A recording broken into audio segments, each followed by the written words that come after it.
अमीर नौकरानी, एक रहस्यमय वसीयत का राज। अहमदाबाद के एक तंग इलाके की आशा चाल में शांति बाई रहती थी। पति की मौत के बाद उसकी पूरी दुनिया उसके दो बच्चों आकाश और पिंकी के इर्द गिर्द सिमट गई थी।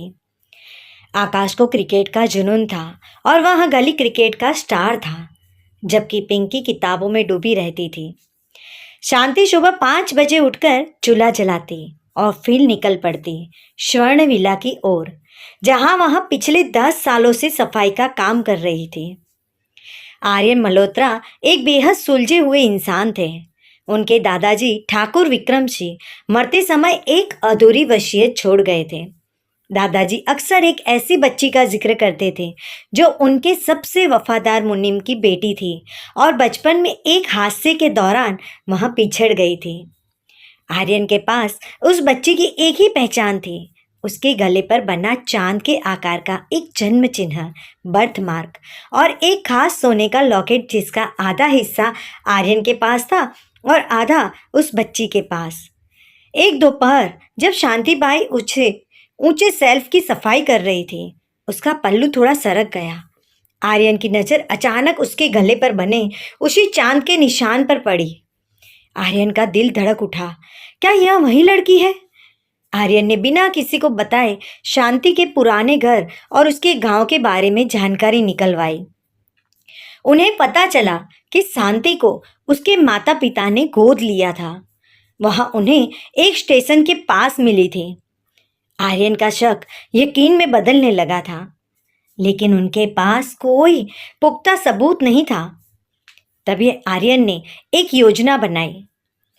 उन्होंने स्टोर रूम से वह पुराना संदूक निकाला जिसमें दादाजी के गुप्त दस्तावेज और मुनीम जी का सामान रखा हुआ था। उन्होंने देखा कि उस संदूक में एक पुराना ताला लगा है, जिसकी चाबी सिर्फ उस आधे लॉकेट से ही खुल सकती थी।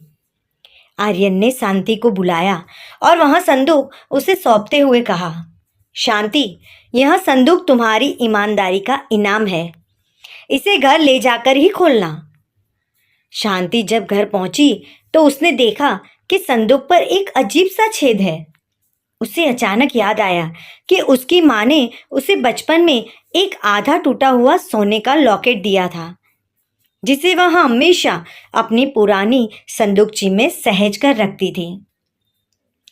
जैसे ही शांति ने वह आधा लॉकेट उस छेद में डाला, खट की आवाज के साथ संदूक खुल गया।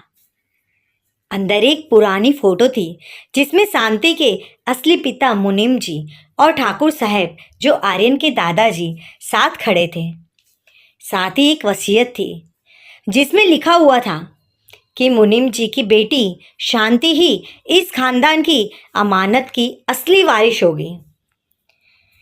अगली सुबह जब शांति वसीयत लेकर बंगले पहुंची तो लालची मैनेजर विक्रम ने उसे गेट पर ही रोक लिया। उसने देख लिया था कि शांति के हाथ में कीमती कागजात है। उसने पुलिस बुला ली और आरोप लगाया कि शांति ने ही आर्यन साहब की तिजोरी साफ कर दी है। तभी आर्यन साहब बाहर आए। उन्होंने पुलिस के सामने शांति के हाथ से वह वसीयत ली और उसे चूम लिया। आर्यन ने चिल्लाकर कहा, विक्रम, पुलिस इसे पकड़ने नहीं बल्कि तुम्हें ले जाने आई है। तुमने सालों से मेरे दादाजी की वसीयत को दबाने की कोशिश की है, लेकिन आज सच्चाई सामने आ गई। आर्यन ने शांति के सिर पर हाथ रखा और कहा, शांति, तुम काम वाली नहीं हो, तुम इस शहर की सबसे बड़ी जमीन, जिसकी कीमत आज 100 करोड़ से भी ऊपर है, उसकी असली मालकिन हो।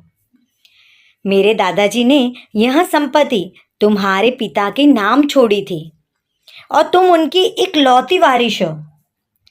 शांतिबाई रातों रात करोड़पति बन गई, लेकिन उसका दिल आज भी वहीं पुराना था।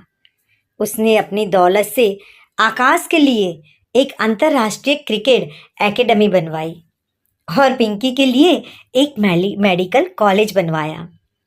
वहाँ आज भी स्वर्ण विला जाती है। पर अब काम करने नहीं बल्कि अपने भाई आर्यन से मिलने और शहर के गरीबों की मदद करने के लिए।